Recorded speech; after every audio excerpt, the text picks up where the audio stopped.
To marvel at the miracle of the human mind in turning damage into superpowers, this is Neon Galactic, a podcast produced by PBS affiliate Key TV in Northern California. I'm James Falk. Thanks for joining us. Some 8 years after struggling my way out of active addiction and discovering that this struggle would ultimately come to define and improve my life in countless ways, I'm still surprised to hear other people's stories that confirm and even surpass my own. Tom Matte, businessman and author of the brilliant memoir Jesus Goes to Hollywood, witnessed his own successful life dissolve under the dual assault of cocaine addiction and psychosis. His collapse led him on a blistering sojourn around the Western world through treatment centers and jails, criminal hotbeds, and janky hotels, where he burned through hundreds of thousands of dollars and struggled with the apparent unraveling of his mind. The story is somehow hilarious, even as it documents his slide into dysfunction and solitude. The book charts the extraordinary chaos and pain he and his family experienced, then pivots to the slow, agonizing process of Tom's eventual recovery. It also reveals how, perhaps as a side effect of damages caused during his addiction, Matt emerged from this hell on earth with an expanded set of capabilities and into a universe teeming with deep meaning and profound synchronicities. A talent he eventually calls upsight allows him to access a part of his mind that he's christened schizopedia. It fuels deep insight, creative possibility, and stretches the bounds of what's considered natural for an expanded human mind. While questioning the notion that these are somehow symptoms of disease, Tom finds himself provided with startling epiphanies in math, physics, music, art, and more, even as he was then still recovering from the collapse of his executive brain function. The whole story is one of profound mystery, hope, suffering, and love.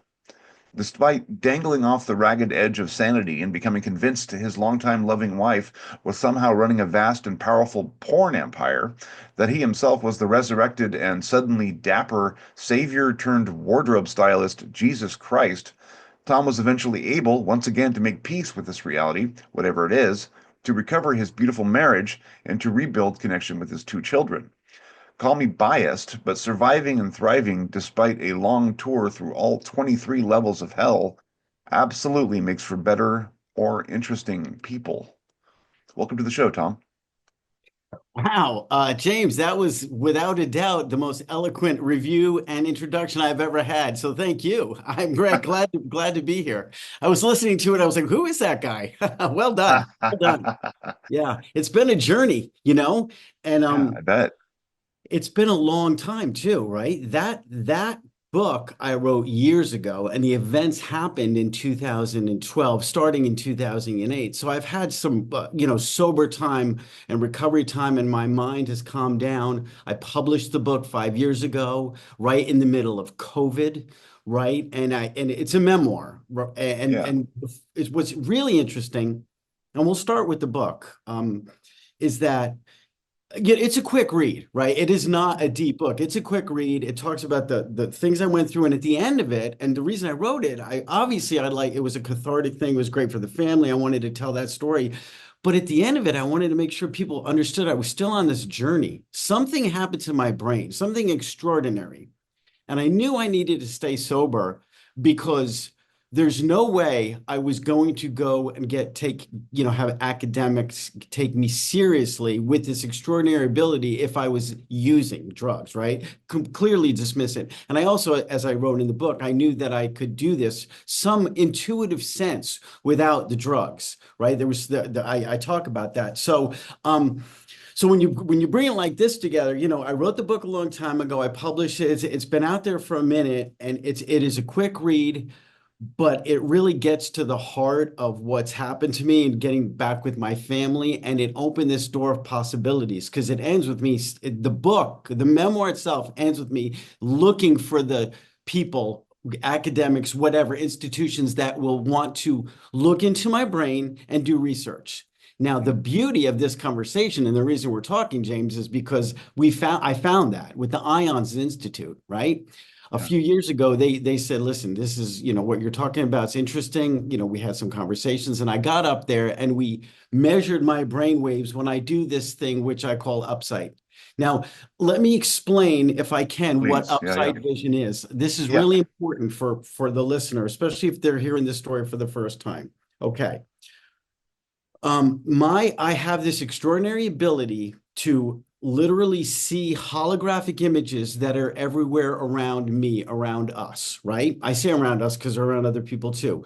Now, all I need to do is shift my attention. I look over there and there will be something there. There will be a holographic image. It could be what you and I are talking about, James, something we're talking about, or it could be something unrelated to this conversation. Once I've engaged with it, right? Once I have this, see what it is, and I start thinking, have this, I call it a conversation because there's an intelligence behind it. Now I am literally talking or having a conversation with this holographic image, where whatever the intelligence is, wherever it is, that is one of the things we're still looking into. Now, Yeah. what this looks like, because everyone's like, well, that's your imagination. That's this, that's that. Let me say some other things so everyone gets a clear picture. And I'll use two examples of what it looks like. If you've seen the movie, if you've seen The Queen's Gambit, there's a scene where the protagonist is laying in the bed. It's on Netflix. It's a few years back. She looks at the ceiling and she sees these smoky images of the chess pieces that she can move around in her head. Or it's, I say in her head, but it's on the ceiling of when she's laying in the bed, and she can plan the moves, right? When I saw that, I was like, wow, that's what upside looks like. If you haven't seen that, you've probably seen Tony Stark in Iron Man when he's in his office, submersed in this holographic universe. Both of those are good examples.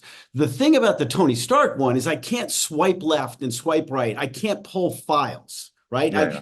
That even though sometimes they're extraordinarily detailed, I can't, pull one file to the next. I can wait for these things to change, and I do have some influence over them, but it's not that detailed because clearly it's not coming from a computer or something like that. It's not a virtual reality.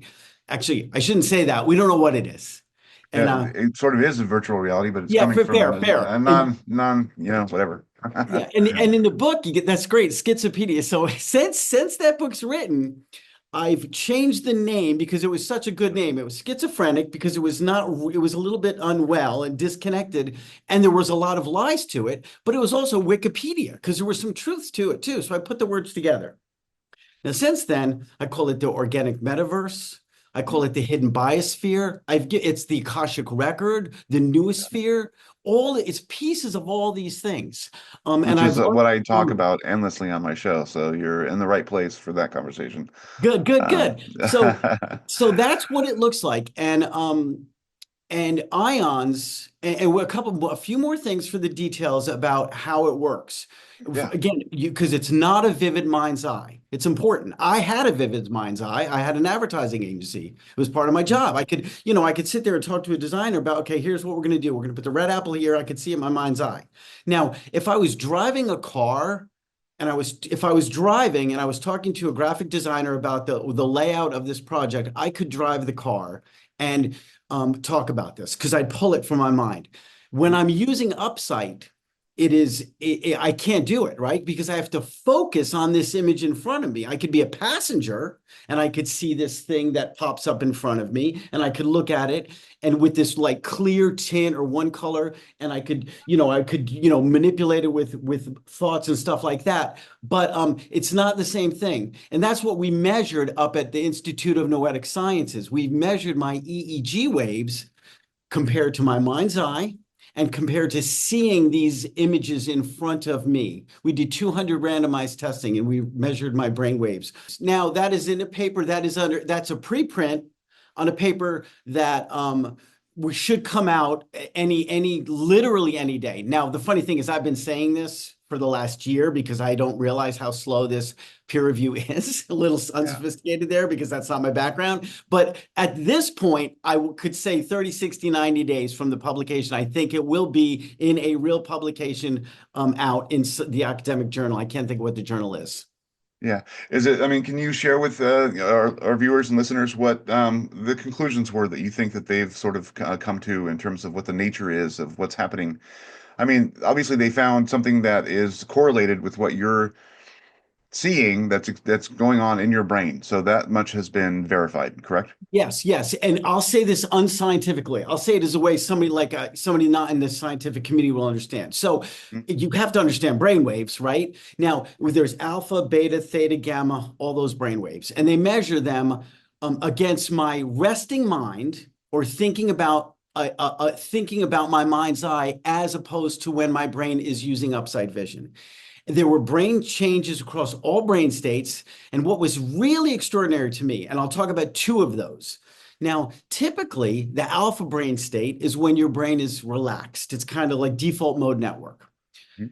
And when I'm using upside vision, my alpha brain state, I thought it was going to be relaxed just like everywhere else, but it's actually working really hard, right? Where typically you think it's not. And they again, you look in the, if you're a scientist, you'll be able to see the paper, but they have some illustrations. I shouldn't say illustrations, diagrams. You can tell it lights up like Rudolph's nose on the alpha brain state, and they write about it in scientific terms, what's going on. They're saying how some things are maybe being repressed because the brain is actually working harder. Now, I didn't think the alpha brain state was going to show it. I thought, and this also showed it, that the theta state was going to, be really, again, I'll use just off the charts. It was going to Yeah, show some change. And that yeah. all that did, because I know that's the dreaming state. It's when mediums are in the state. So I knew there was going to be a change there, or I didn't know. I had an intuition. And there was.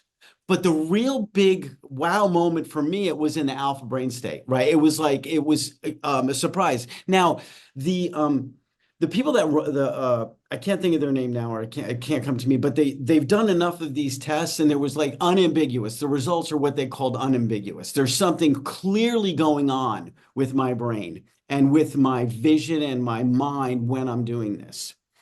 Um, and it's funny too, because I one bet of the that was a vindication, right? I mean, that was like just big time vindication. yeah, And yeah, before absolutely. before we had and the reason they even saw me is because I was supposed to go into the Smith Kettlewell Eye Institute in San Francisco. Right. I talked to a woman there, Dr. Laura Lakova. This all fell apart because of COVID and all stuff like that. Because I read an article she'd written for in Scientific America. It was published in Scientific America, referencing them. So I reached out to them. I told them about my ability. And I've had two MRIs. Let's be clear about this. This is kind of important too. Um, there's no brain damage. There's nothing. There's no stroke, lesion, or anything else from drug use. It was an all clear, right? Yeah. And these And you neuroscientists, thought that might be the case if when you got of those course, things, yeah, yeah, you're like, right. oh, there may be some organic problem that I need to get checked out. And you did, like you said, got the all clear. I was convinced there was something wrong, right? I've seen so many movies, right? You have this superpower, but it comes with a curse, right? You're going Yeah. to have a tumor for 6 months. You're going to be able to do this, but guess what? Bad news. You're going to be dead in 7 months. And I really, really did that. And I joke about it now, but I was really scared because my behavior was so extraordinary during this time. Now, obviously, drugs had a part in that, but even without the drugs, I still had this ability. So there was this in between state where it was scary. Um, Yeah. they were going to put me in where they were going to measure my brain states when I was doing upside in the MRI. That fell apart. The reason they were going to do it is I told them there's like three controls that I used to let people know. Again, this is for people that are listening, that it's coming from outside of me. Number one is my eye will follow an object across the screen. Like if I'm looking at a wall, you can't fake following something across a wall. So if you're sitting next to me and we're looking at a blank wall, but I'm telling you, I'm watching an upside vision lion run across it. I can follow that and you can track my eyes knowing I'm following it. If you're faking it, there's a static eye movement. Yeah. Number two, my eyes uh, dilate when something is arousing or exciting, right? Very subtle, but you can see it changing. So those were two of the ways that I was trying to convince Dean Radin, Mm. look, I promise you, this is external. It can become internal, right? Once I engage it, but it starts external. So those are the ways that kind of convinced him. And he said, wow, this is a compelling story. Let me put this in front of the science team. I had a bunch of conversations with them. We agreed on a protocol, or they really did it, but I said, maybe we can do this. It's really kind of a really, really smart baseline study. They had some Dean great ideas. Radin is the most brilliant scientist in this business who is willing to look at Listen, anomalous things, so without a you couldn't have doubt. found it better. Well, it's researcher. funny because as I said in the book, and this when I wrote the book, I emailed 100 scientists, right? Very polite. Again, the one from Smith Kettlewell, but that was after the book was published. But I mean, he was very curious. I mean, it was great. It was it was really good, and it's funny, it's like at the end of the day, you can say, of course, it's going to be him, right? You're like, of course, who I else, mean, right? if you're lucky enough to get to him, because that's the hard part Exactly. is like you've got to get to him and then demonstrate that there is something because he is a scientist above all. I mean, like that's what I always get so frustrated with people who are skeptics and say there's no evidence. I'm like, oh, these are like hardcore protocols and they get verified like any other science. And he's producing, I mean, some of it's statistical, but it's still proof that there's something going on in the human mind that's beyond like the material, and the fact that they want to reject it out of hand because they don't believe inside, fundamentally at first they reject it. I just find that so frustrating because his work is It's very brilliant. frustrating. And Yeah. it's what's really cool. What I feel so fortunate about this too is that I wrote a blog on Ion's website, is upside vision a psychic phenomenon, right? Mm. And I talk about how it relates to remote viewing, lucid dreaming, telepathy, and precognition. I think that's what it was. It's written last year. Because I can kind of play in those areas. Like I can remote view a house, but if you're look on a Smith Lane, but if you're looking for the house on Maple Lane, I failed as a remote viewer, right? I've done Yeah. something. So it's interesting. So I can play in those areas. Sometimes I'll have a precognitive cognitive um of image, but I don't know. Like I'll see a bridge collapse on one day, and 2 hours later, bridge collapses in Wisconsin. I'll see it on the internet. I'll see a bridge Yeah. collapse the next day, and then I'll hear nothing. So I can't control that. I can Yeah. remote view. Yeah. So I don't talk about, or I mean, I talk about it, but I can get into a lab and I can do upside vision all day long. And there's no way. Now I say this when I finally actually did do it in lab all day because it's different than home. It's exhausting. I don't want to do that Sure. again, right? But Yeah. but the point is, and the reason you had me go down this train of thought is because when you talk about the science behind it, we're talking about if these are statistically significant. A lot of the psi studies, when I do upsite, it's a statistically significance if you call 100% Yeah. ability Yeah. to do statistic, Yeah. right? Yeah. Yeah. And I and And that's what's interesting too about your story, along with things like the telepathy tapes that recently came out, which also has some intriguing things. It's like we're finally honing in on people who have this ability to consistently perform those things, and they seem to be arising kind of at the same moment, and they're kind of tickling the broader, public consciousness that there is actually something to a lot of these phenomenon.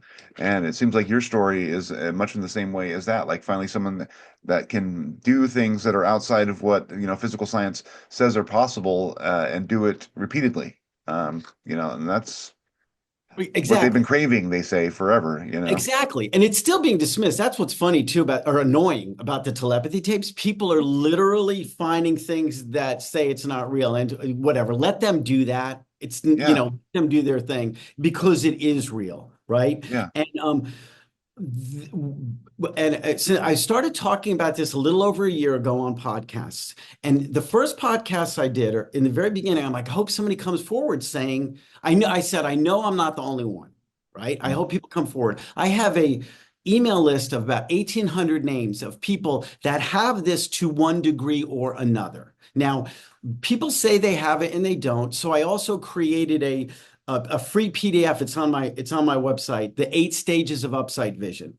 And it tells you kind of where you are because some people, they do. But to have it to the degrees, like for example, you may be able to see the images some people at certain times, but they can't interact with it. My point is, it's literally evolving. People are saying, I can do this. I've been doing it since I was a kid, but my mom told me not to tell anyone because people will think I'm crazy. Right Yeah, now, I get that. And I almost feel at first I was like, wow, because I'm crazy. No, or I shouldn't say crazy because I was mentally unwell. No one will believe me.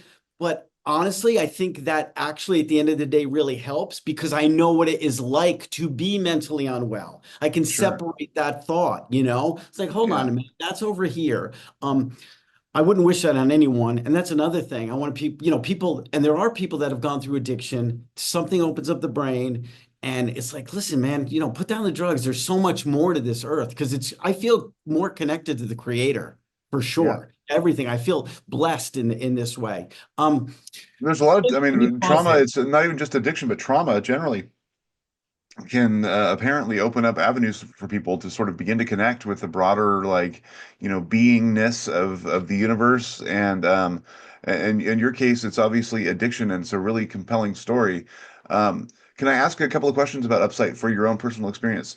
When you are like, if it's not the subject of your day, right? Like if it's not the thing that you're talking about or presenting on or having an interview about, what is your rate of encounter like? I mean, is it something that's always kind of tickling the margins, or is it something you call forth when you have need? What is the how do you encounter it? So, okay, first of all, it does not interfere with my day, Yeah. right? I need to Mhm. engage it intentionally to have a conversation. I'm going to use that word because it really is Yeah. a back and forth.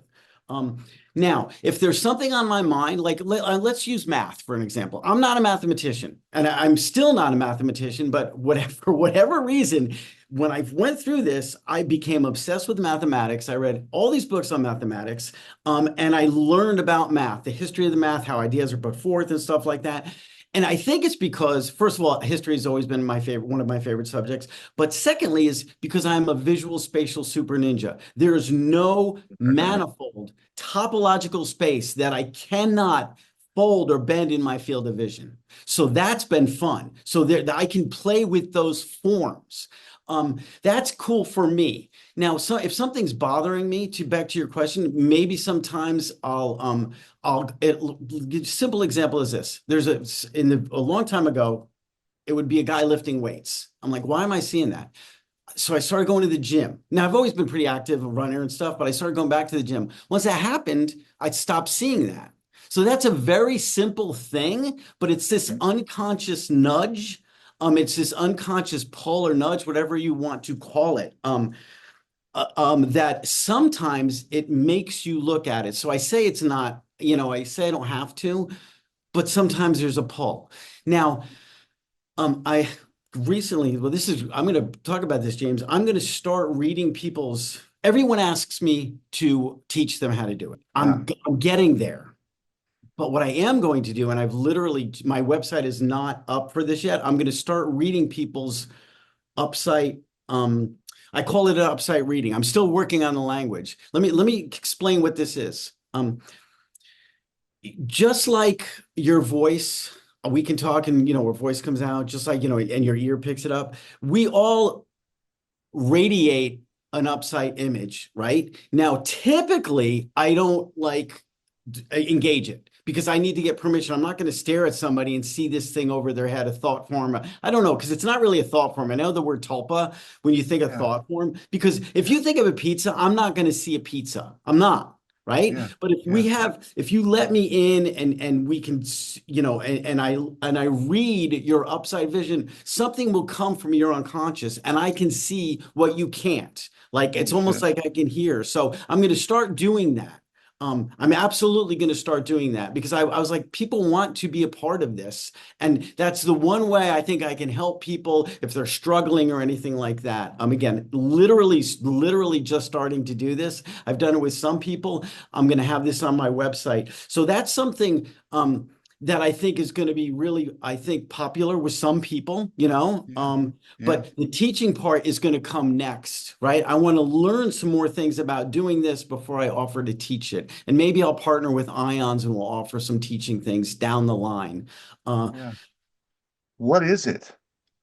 I mean, so like I you mentioned the Akashic record, and part of what I've been, talking to a lot of folks about is that consciousness is not limited to the human brain, that maybe it's a field that we all kind of imbibe in, and that there may be collective memory stored, the transpersonal realm of Ken Wilber and guys like Stanislav Grof have talked a lot about that there's, ways to access human consciousness that aren't limited to their brains. And so it sounds like that you have somehow tapped into that, but I mean, have you come to any firm so conclusions?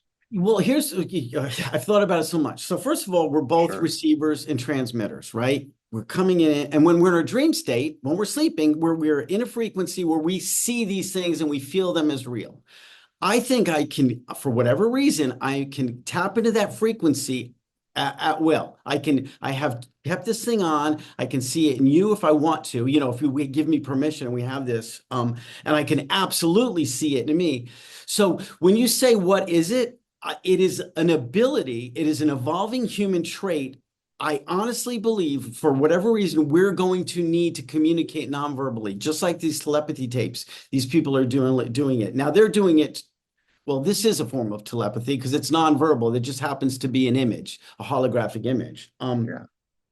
So it is part of our consciousness that we will need to communicate. It's the communication element that I think is important, and the intelligence element, and accessing something that is not. And now this is going to get off into the futurism. We've got AI and AGI. Everyone's talking about what that's going to look like. Yeah. There is a realm that is 1,000 times more impressive than accessing the stuff that humans have uploaded to a software and then downloaded again. Yeah. That is so small. As impressive it is, let's not kid ourselves. As Yeah. impressive as what AI is, as all these things are doing, there's so much more knowledge that I don't think, I know I'm accessing, and I know other people are accessing it as well. We just need to come together and do it almost like a Manhattan Project type thing. We need to Yeah. get people together and figure this out. So when Yeah. you say, what is it? I don't know. I don't have it. I have guesses, I stuff like that. I know I can do it. I know it's intelligence.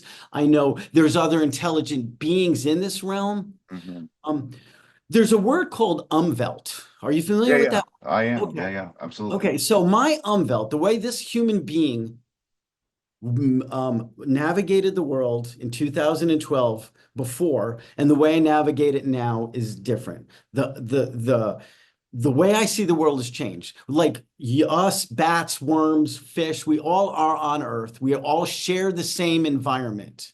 Mhm. The way humans experience this environment is completely different than the worms experiences it, right? Yeah. But we're both here. Mhm. For whatever reason, I am seeing more of what is already here. And I'm here to tell you that there are intelligent things that are here with us that don't care about us, right? There are things here that are, I don't know if you want to say, I don't know if extra dimensional is a space because it's a biosphere. It's just our vision is so incomplete with the waves we can see. Yeah. These things, whether they're less dense, again, the language, I could guess all day long on language. We could No. talk Yeah. quantum. I don't know.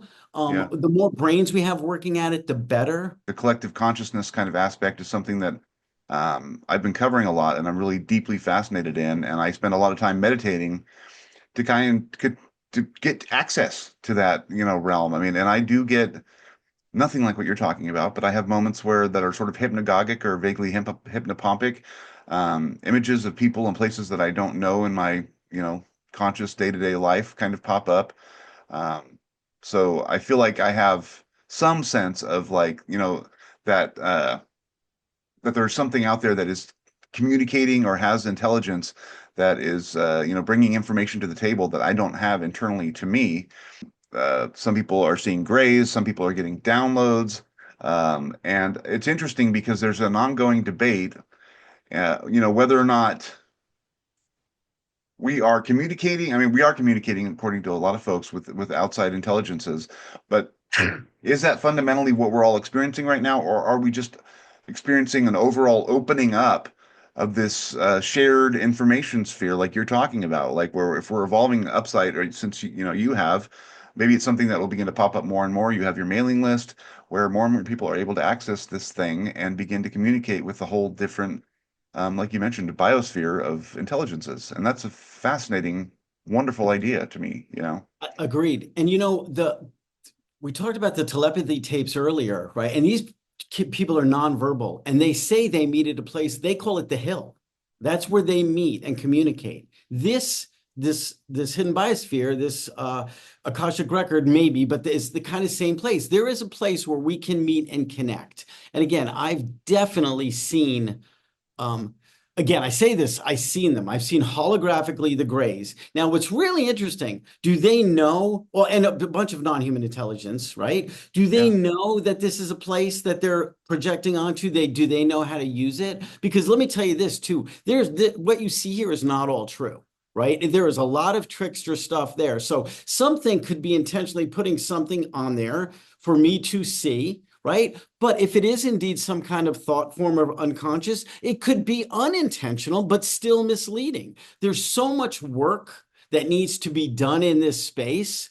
But the fact that me and I know other people, if we can tune into it, then we can start the work. We can try to make this, and this is where I have a lot of people maybe not push back, but say, no, I don't think so. I think this is an objective observation. What do I mean by I love this idea. So, if you're familiar with people who are on DMT, right? People that trip, they see the machine elves, Yeah. right? And they Hmm. engage with them and they get messages from them and they come down, they're like, wow. Now, there's also group hallucinations where all six people saw the same thing, right? And they came down and they're like, wow. And then, well, I don't even know if the scientist is like, wow, that was crazy. Did you see that? Yeah, they experienced it. They don't know if they saw it the same way. They kind of think they did because it's a group hallucination. But if they all saw the same thing, does it mean it was the same message to each person there? We don't know. I think it would be a really cool thing for me to be the control, get five people on DMT, right? All of a sudden, what if their brain state tunes into what I'm seeing? Now we can try, I can put out there, right? Whether the machine elves show up and we all see them, right? That's the first thing. Second thing is, do we get the same message from the machine elf, right? This is Yeah. like, then, well, okay, the machine elf is there. What if I put, okay, I'm going to change the machine elf into something else. It's out there. Now, are these guys going to see the machine elf just changed into an apple? So we can do tests on this and control it because now that you've got a starting point and it is objective, not completely, let's be clear, because there's a Mhm. subjective element to it, just like a Of course. conversation. Yeah. You and I are talking, we hear the same words, we interpret it differently. But it gives us a more concrete place to start than we can with any other psi ability. That's my perspective. Yeah. Because I can go in there and do it. And again, I'm telling you, other people do it, have it to some degree. Now, I haven't met with them, and but think about that. That's even while they're on DMT. I think people that have Charles Bonnet syndrome. Are you familiar with that? No, I'm not off the top of my head. No. Charles Bonnet is something that happens to some people when they have macular degeneration or other eye diseases. They start to go blind and they start hallucinating, right? Seeing things, and they think they're going crazy. And they go to doctors. It was discovered a few hundred years ago, maybe 200 years ago, by a guy named Charles Bonnet, obviously. And he's like, listen, you're not going blind. Your brain is hallucinating and filling in the gaps because you're losing your vision. So there's two ways they typically treat this. One is they give people drugs so they go away. But two, some people are like, no, hold on a minute. I don't want, this is not, I know they're not real, but I can have somebody show up at my house one day blind and they engage them. So they're actually engaging. These people have learned to engage with these hallucinations. I think perhaps if I was to go into the room with somebody with Charles Bonnet, we could test if they see, what if I can see what they're seeing? What if Yeah. like, Yeah. okay, now we know objectively for wherever it's coming from, even if it is in fact coming from their brain, just the same way my voice is coming from there, I could see it. And that's an easy test. Somebody with Yeah. blocked-in syndrome, maybe we could test it on that. There's so many things I've thought about testing this with different scientific protocols or whatever you want to call it, different conditions is a better Yeah. way to do it. And then the biggest one, which I still haven't found it, somebody has it exactly like me, and we get into a room and we see if we see the same things, Yeah. right? Yeah. Yeah. And if it doesn't happen at first, what do we need to do, right? Do we need to get like entrainment? Do we need to get in the right groove? I don't Yeah. know. Again, I got to get in a place where I can do it because I promise you, if that happens, if somebody has it like me, I will probably not give up until with that person until we see the same things. I figure the ability itself will show us how to do it, right? Mhm. How to Yeah. communicate. Just like the ability itself has showed me how to see other people's upsite, um, holograms. Yeah. You think that this is something that arose because you had an innate capability prior, and that your descent into addiction and all of the things that happened there sort of just made you aware of it? Or was this something that the damage from the use of cocaine and other things manifested it? Yeah, that's a great question. And I don't know. I don't know. I don't think I have. I didn't have it before. I never had anything Yeah. like that. No, I didn't. Now Yeah. there's some people. You started this conversation by talking about addiction and trauma. Yeah. I thought that people and I've talked, by the way, I've had conversations like this, obviously not on record, just with people talking. They want to talk to me about it because they feel like I'm this light that they can talk to about it. So I've had a lot of conversations. I thought the conversation, the number one thing that linked them all was going to be addiction recovery. I thought it was going to be some kind of drug use. Guess what? It's not. You said it when we started. Trauma. Yeah. Trauma, trauma, trauma. No drugs, just some kind of physical, mental, emotional, some kind of trauma made this, Mm. activated this in the person's brain. So it's Yeah. funny. Now, if we say that, so is this, do I have this because of the drugs or because of the trauma that the drugs and my family just, breaking apart cause? I don't know. All I Yeah. know is I have it and it doesn't go away. I used to be afraid that it was gonna go away, but it's just a part of me, just like anything else. It's just this additional part of me that I've dedicated the rest of my life to figuring out what this is because I know it's important. I know it's Yeah. cool, it's fun, it's intelligent. There's other people coming forward. This is like again, I could sit there and say a mutation and evolutionary advantage. Right now, all speculation, but so what? The only thing, you gotta start somewhere. Yeah. No, absolutely. And the fact that you are so, willing to engage with science, and you can readily do it without there having to be any kind of special, like, I mean, randomness to it, which is what seems like it's a lot of times is the case, makes you an important, I think, study case and kind of a landmark in this topic. I'm interested in how you mentioned eventually teaching it. How how can people cultivate it? I mean, if it's something that arises with trauma, how would you trigger that? I mean, obviously you're still working So on that for another great question. These are the things we have to look at. So I yeah, could make a really, really good case that our planet is going through some kind of trauma and we're all feeling it, whether yeah, climate, politics, whatever you want to call it, something's yeah, going on and we're all feeling it to some degree. Um, and I think most people would agree, not everyone, but most people. Now, the first step, and you literally talked about it, it's almost like you teed it up, James. Literally, the mhm, first step is either hypnagogic or hypnopompic. mhm, If you can get in that state and hold it, right? If you wake up and that it's easier actually because you're coming sometimes from a sleep, right? You mhm, can wake up because I wake up, I promise you, my wife's like, don't tell me this, Tom, right? I'll wake up and there's something standing at the end of the bed. I see this hologram. I'm like, hey, Christy, the other day I woke up and there was this a being at the end of it. She's like, I don't want to know. I know. I'm like, well, it was really kind of cool because it was kind of, I had a conversation. She's like, don't tell me this. Anyway, that's how you start it. If you can see it when you wake up and then change it with a thought. So you could sit there and say, wow, is that a gray at the end of the bed? And if it is, can I change it to an alien? Or, I mean, excuse me, to an elephant. And if you mhm, think go from a gray to an elephant, that means you've got some form of control. But even if sure, you see it, that's the first step. And hypnopompic is the better ability to see a more clear form because you're in that frequency and you're all of a sudden waking up. Hypnagogic, it's you're going into that, so you have to keep yourself from falling to sleep. But both of yeah, those states are the perfect starting states. Um, I just had an experience the other day, and I'll share this with you because it shows how incredible this is. With this was the last couple of months. I wake up and above my wife's head are these two children who are in again holograms. I want to be clear, and I know I'm awake, my eyes are wide open, and there's this holograms, and this little boy and girl, 6 or 7 year olds, they're throwing pebbles at me. Right now, I don't mhm, know how they're seeing me. Are they seeing me in bed throwing pebbles? But they're teasing me, and I'm like, and again, even for me, this is cool. So just let's be yeah, clear. Even yeah, for so I'm like, all right, these kids are playing with me. I don't know what realm they're from. I'm like, okay. And I look at the girl, I said, I go, I can turn, I think this. I can turn your brother into an octopus, right? And I start turning him into an octopus. And her eyes widen and she looks at him. And I said, you know, I can lift you into the air and throw you 100 feet if I want. I start lifting her up.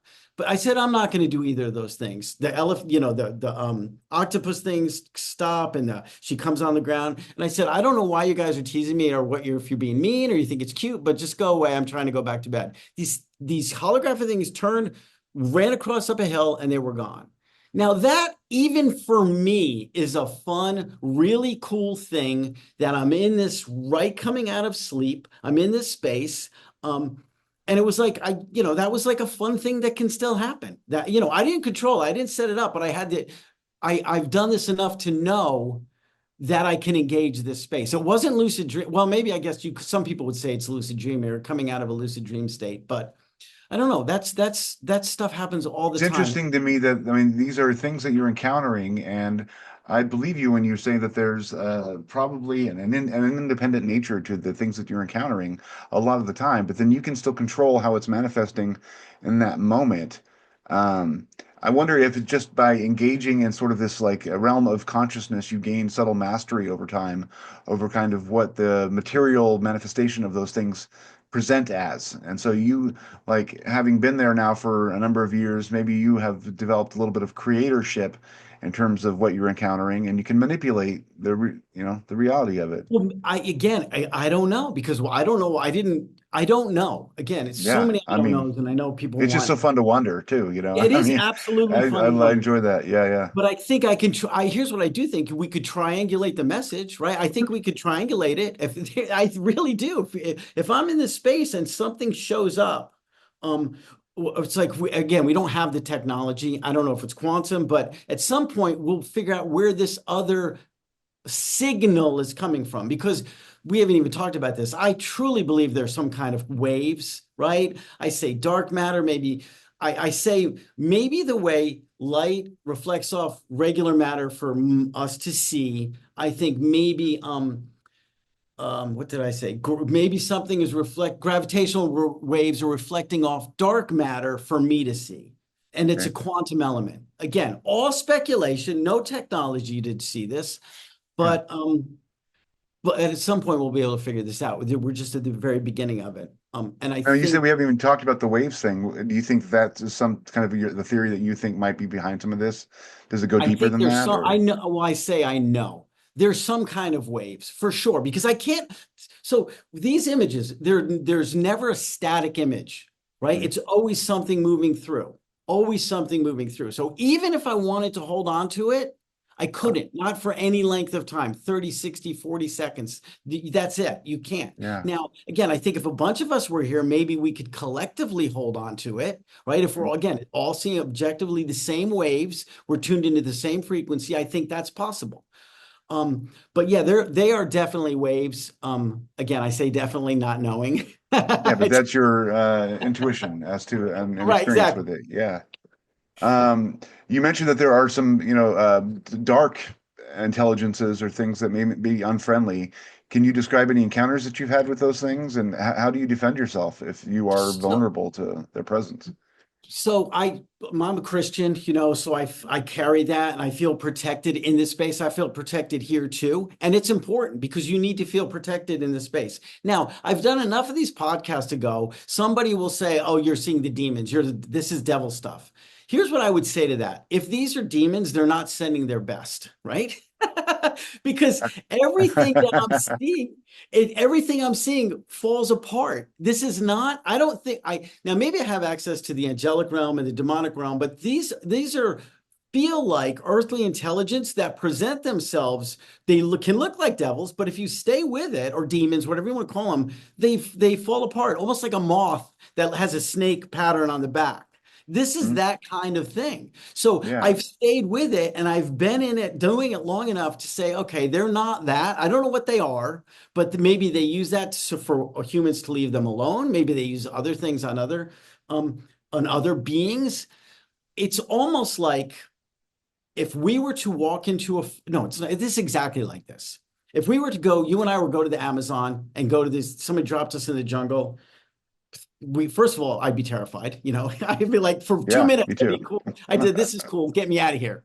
Yeah, But yeah. if we walked in there, there would be things that ignored us, things that looked at us and were interested, then ignored us, and then things that were like, oh, that's dinner, right? Or that they can hurt us. This space is like that, except for the ones that can hurt us.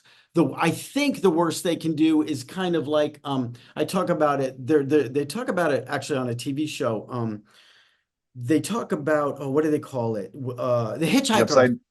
Okay, yeah, hitchhiker yeah, effect, right? yeah, yeah. Something can follow you back and make mischief, right? Hmm. I think these things are like that. Now, I don't know why something would maybe just like a kid would take home two reptiles at a park they brought home and bring it home. Maybe they, since they know they can see them, they'll come back to a person's place and mess around with them. But that's the worst they can do. And again, that's pretty bad. I mean, if you're a Yeah, Christian and you or any kind of religious and stuff is happening, and you're going to be terrified. yeah. Um, I You kind can't of jumped explain it. around a lot there, but you get my No, point, I right? I love it. Yeah, no, it's absolutely totally makes the point. I wonder a lot with a lot of this. I mean, Jacques Vallée has written about how we've over time we've had these different experiences with the numinous, and we've given it different labels depending on how it presents.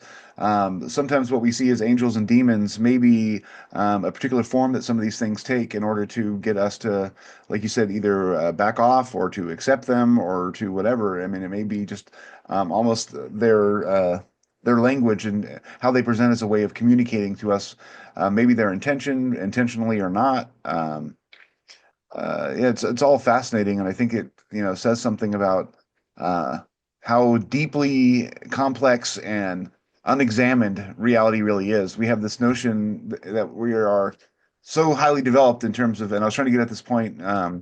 And something I was working on earlier, that we're so highly developed in science and we think that we are, at the pinnacle of human evolution. We're right around the corner from solving everything. AI, AGI, we're going to be masters of the universe.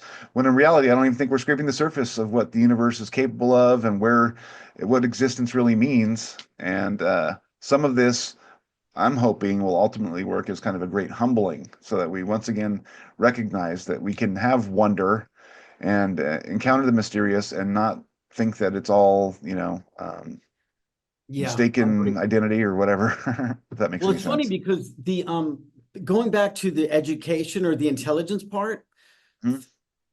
everything's gamified. Anybody that's listening, even people my age or older, people, everything's gamified. You go from a red light, you fill out these things, it turns green.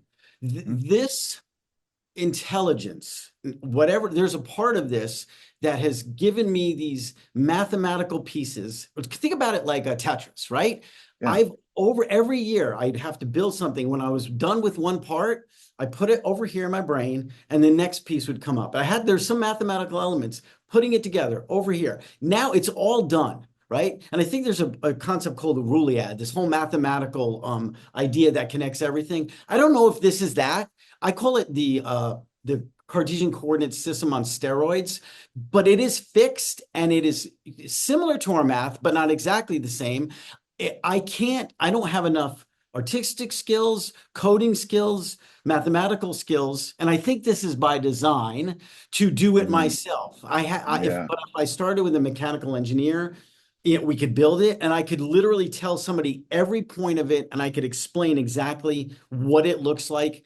The question is, why is that important, right? That's where my wife's like, well, this is so cool. Why is it important? I don't have an answer, right? I don't know Yeah. why I have this here, but it's waiting for the right moment or the right team to build this and put it together. What is And it exactly? it is, okay, it's like this, it's this mathematical, it's a Cartesian coordinate system on steroids. It's a Okay. math, here's what they tell me it is.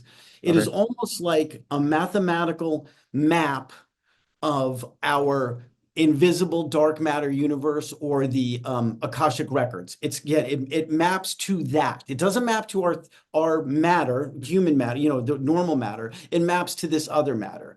So that's what they tell me it is. They, meaning whatever intelligence is guiding me. And I'm telling Okay. you, it is outside of me. And it is Yeah. No, I by the I way, totally believe you. well, the funny thing is that intelligence is benevolent, right? Hmm. That is definitely benevolent and kind, whatever you want to use. Sometimes when I have this connection with spirit, God, you feel that. So I haven't talked, even though I say a lot of this is not that, sometimes there's this perfect connection to God. And you know how you feel. You're like, oh, you get it. You just feel Mhm. so blessed. But the other times, these beings or whatever else you want to call it, not even beings, just things get in the way, like a cloudy day, maybe that's the way to say it, and other things come in. And I have to experience that. And it's all just this extra. I don't like saying extra dimensional. I really don't. A Yeah. hidden biosphere, because maybe that's right. I don't know. Again, I go back Well, and forth. dimensions are Yeah. spatial, and this may not Yeah, right. necessarily be spatial, right? I mean, however we conceive of Absolutely. it, yeah, Yeah. we may not even have the vocabulary for talking Well, about no, what there it are is. some spatial element to it, but I don't know if that big thing is what this is. Like I said, this thing I've built is definitely spatial. It's also Sure, temporal. sure. It's Yeah, yeah, all of it. It's amazing and it's fun. But yeah. basically, when I'm sitting here at a regular day and I look over and do it, it is not. It is here just a hidden biosphere or hidden to humans. It's that simple. It's literally that simple. Just like a dog can hear a whistle, right? And some bats can see different parts of the world that we can't see, and some reptiles can see infrared or whatever. This is that. I've just evolved this ability to see it. So you are, so it's something that you're constantly encountering and immersed in if you choose to pay attention. And you said that they're often in motion. So could it be like, in some sense, proximity to you? Like as things pass by you in a way that your senses can pick up, that's when you grok it. But then, I mean, maybe they go further away and you fade That away, is a kind of great thing. question. Yeah, so think about this. Some, for whatever reason, some just these are data points that I've paid attention to. Yeah, Late exactly. afternoon, they seem to be clearer. Late afternoon, like 3 to 5. If Mhm. I'm at a beach, it could be different than if I'm in Atlanta suburb. When I was in the this will blow your mind, and you'll say, of course, the redwoods, Muir Woods. I am Forget in it. Redwoods right now. Okay, forget it, dude. That is the most. I have chill bumps right now. That is Huh? the most I guess spiritual, but the most wild, coolest feel, the safest. There's Yeah, something about that space that loves this space, that loves whatever I'm doing, or I love whatever's there. Maybe it's the ancientness, I interesting. don't know, but it's wild. I cannot wait to get back there. Wow, I am Yeah. jealous, man. Yeah, you What got to a come see me. Yeah, no joke. Yeah, Where yeah. are I live you? in the Redwoods. I'm in Humboldt County, which is right in the Oh middle of wow, redwood you're up country. where they're doing the weed stuff. I saw that thing Well, on there's some of that Honey. too. Yeah. Very cool. Oh Yeah, wow. no. Yeah, I have to get up That's there. interesting because people, I mean, often report this sort of cathedral-like grandeur about walking through the forest. And like, it's a meditative experience to especially walk through an ancient grove. Oh. And these trees are just so massive and they've been alive for so long, and there's just this real solid, um, you know, uh, Intelligent. No, yeah, there's I an mean, intelligence. I I'm sure. promise you. I But I believe don't it. say I talk to trees, but there's an intelligent, because I don't talk to them, but they send something, there's no doubt that they're giving off something that I can feel. And Yeah. that is a whole conversation, right? Well, But it it's is, but it's also part of what my concern is with where we're at today in society. And this gets into like you said, a broader conversation. But we're all deaf to that kind of stuff. Like we just live in our boxes and we watch our TVs and our phones, but we're surrounded by this universe that is teeming with intelligence and life, and it's trying to communicate to us. And I think that in a previous time, maybe we were more capable of communicating with it. You seem to have recovered some of that ability. Um, we need it back because without it, we are just rapacious. We just consume, and we have no inkling that there is this depth of being all around us all the time, and that we're part of it. And that's Yeah. so tragically sad. It is, and it's yeah, that's cool. I feel like a connection. There was a I think Paul Stamets talks about how the mushrooms are all connected, the spores and everything. Yeah, I yeah, think there was a Star Trek thing about that, about intelligence communicating. This feels like that, but at the quantum scale. I mean, when I saw that episode, when I saw that idea, I was like, wow, there's something about that. That's what I'll say. There's something about that. Um, yeah. and the whole something else happened on the other side of the world that I could pick up or whatever. I want to say something about belief, because I Please. think some people are just turn it off and skeptical like this, which is fine, right? But Yeah, people make it seem like if you have to believe it. No, let me take a step back. Belief in something is important. But because if you have to believe, if you're going to believe you're going to start making 3 points like Steph Curry, basketball player, he made 3 point shots like no one ever thought was possible, right? If you would have said 20 years ago somebody could come along and make the shots he did, they would say that's ridiculous. It's just impossible. He didn't listen to that, and he changed the game because he Mhm. didn't listen to that. Roger Bannister, the 4 minute mile. No one said it was possible. He did it. He changed the game. First, he did it, then 16 people, then hundreds of people did it. So Mhm. the point is, someone has to believe it. And the belief doesn't make it true. The belief Yeah. is the first step of the practice and the things that put in the effort and the energy and the time and all the other things that go into it to show that it is true and possible. The belief is a tiny part of it. It's like, I don't believe that. Well, that's fine. It doesn't matter. Yeah. It Yeah. doesn't Yeah. matter what you believe. It's these things Yeah. are really happening, and your belief has nothing to do with what is really happening. Um, Yeah. It's almost like the that belief gives was you permission to engage in the endeavor, you and know? the work and Yeah. do the work. The belief is, like I said, I believe I'm going to be a pro and and whatever any sports, but you got to still put the work in. Yeah. Um, and we get so, especially people my age are like, no, it's ridiculous. I mean, you got to understand. I've taken so many bullets and arrows, like being mocked because I'm of this. sure. Like Yeah. it just rolls off my water like a duck's back because I can see awe. I'm like you are missing out, and I don't say it like that. I say I wish you could see it. I don't say, Yeah. I'm like, gosh, I wish you could see this, because then you'd be like, what? It's so cool. There is Robert Monroe does his thing. Have you the gateway Monroe process and all? Institute. Yeah, yeah, the Monroe Institute. Do you think that what he encountered is similar to what you've encountered and maybe they're I sort of do. overlapping? Okay. There are some overlapping things. He had specific protocols. There's some things. Yeah, I think there's an overlap. Now, I'm not an expert on the Monroe Institute, but everyone comes Sure. out, I know enough about to say there's definitely has to be overlaps. Isn't he the one that talks about Loosh too, saying we're Yeah. a prison planet? Yeah. So Yeah.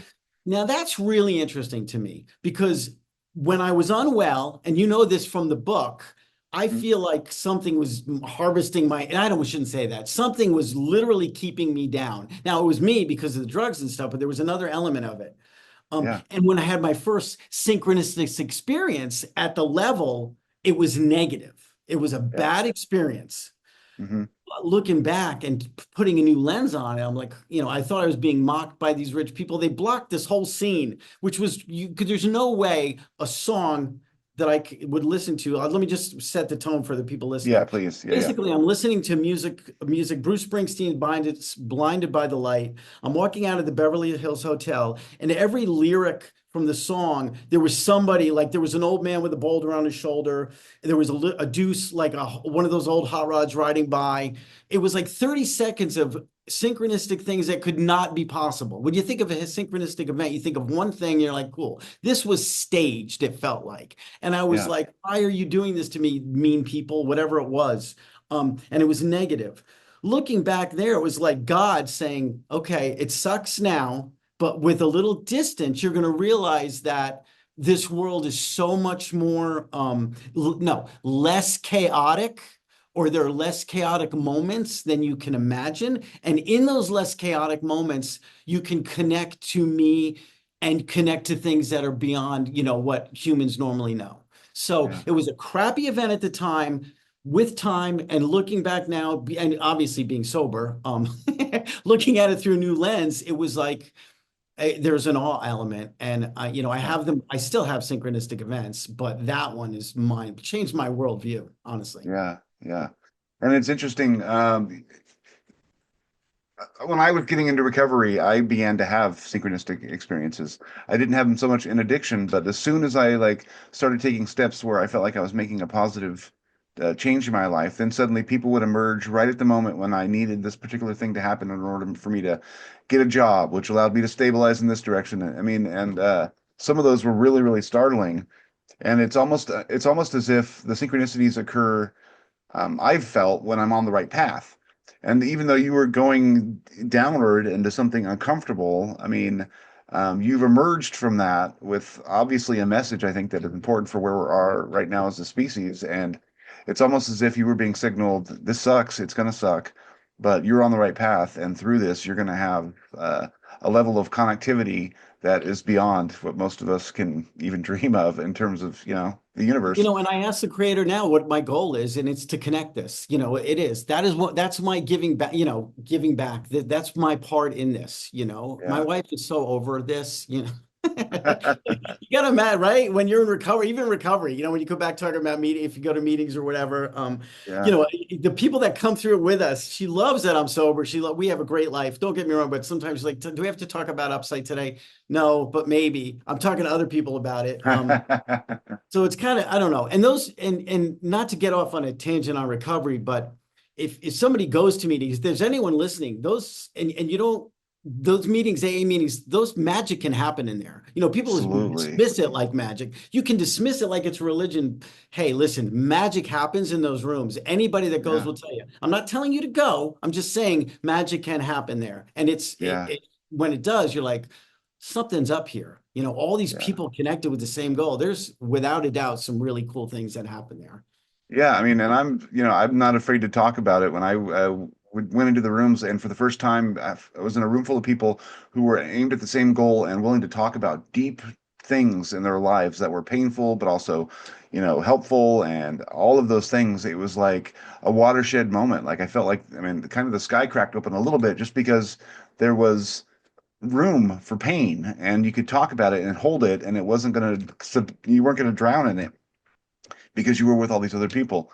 And that was profound. And I think we need more of that, not just in the recovery space, but I think we need to have these really important, deep, transcendent conversations that don't necessarily have to revolve a spiritual side or a religious side, but just allowing for people to be going through whatever they're going through and to offer up support for that. I think that I agree with that. I couldn't agree more. And Yeah. it's the message that gets in the room, the messages in those rooms you could carry anywhere and live your life with that, and you'd be happy as heck. You don't even need to be in recovery. Really, I'll do the next right thing. Absolutely. Come on, how Yeah, I hard mean, is it's like that's the thing. Is like 12 steps. One of the things that I often talk about, and I kind of mentioned it in my intro, going through addiction and into recovery or whatever. And there's so many 12-step programs that cover so many aspects of life now that it's not just related to like physical drug addiction, but examining yourself and like becoming responsibility and recognizing your role in every relationship and like your accountability and cleaning your side of the street are it's so valuable, and it's really an alien message to what the culture is broadly teaching us, that people who do get in recovery end up with something different and better if they can stay clean and sober. They learn how to live their lives, and that's not, we don't get a handbook, upon No, birth no, that it's great. explains that No, it stuff. is. And Yeah. I was in recovery before I picked up again and completely crashed out, right? I was late 40s. I was sober for a long time. So I Mm. lived my life sober and I was really healthy. And again, this is literally an ace message, but if you pick up again to go learn more, everything, and they say you're going to go mental hospital, jail, or dead, right? I got Yeah. two out of three, two out of three. Um, so it's wild. Those things happen to Yeah. me. Uh, Yeah. but again, and I don't go to a lot of meetings. Let me be clear about that. But I still have Sure. the messages. I've been sober for a long time now. Yeah. But it's not that I don't carry the message. I still think about it all the time. I say do the next right thing all the time. I didn't make Yeah. that up. I heard that in a meeting. Do the next right Yeah. thing. And Yeah.